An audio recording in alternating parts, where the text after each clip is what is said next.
മൂവാറ്റുപുഴ പിറവം റോഡിൽ മാറാടി മണ്ണത്തൂർ കവലയിൽ ബൈക്കുകൾ കൂട്ടിയിടിച്ച് യുവാവിന് ദാരുണാന്ത്യം. തൊടുപുഴ വഴിത്തല സ്വദേശി പ്രജീഷ് മോഹനാണ് മരണമടഞ്ഞത്.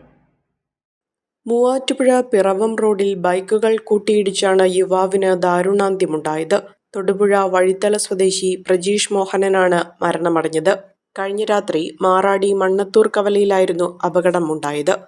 കോലഞ്ചേരിയിലുള്ള കൺസ്ട്രക്ഷൻ കമ്പനിയിൽ നിന്നും ജോലി കഴിഞ്ഞ് വീട്ടിലേക്ക് മടങ്ങുന്ന വഴിയാണ് അപകടമുണ്ടായത്. മൂവാറ്റുപുഴ ഭാഗത്ത് നിന്ന് വന്ന ബൈക്കുമായാണ് പ്രജീഷിന്റെ വാഹനം കൂട്ടിയിടിച്ചത്.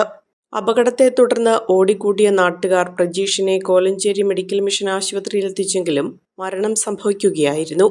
അപകടത്തിൽ ഗുരുതരമായി പരിക്കേറ്റ മറ്റ് ബൈക്ക് യാത്രക്കാരനെ കോട്ടയം മെഡിക്കൽ കോളേജ് ആശുപത്രിയിൽ വിദഗ്ധ ചികിത്സയ്ക്കായി പ്രവേശിപ്പിച്ചിരിക്കുകയാണ്. അഹല്യയിലെ വിദഗ്ധരായ ഡോക്ടർമാരുടെ ചികിത്സ കൊണ്ട് എനിക്ക് എന്റെ കാഴ്ചശക്തി പൂർണ്ണമായും തിരിച്ചു കിട്ടി. ഇപ്പൊ എനിക്ക് ഈസിയായി വായിക്കാം. നേത്ര സംരക്ഷണത്തിന് നമ്മുടെ Ahalya. Ahalya foundation eye hospital, കേരളത്തിൽ എല്ലായിടത്തും.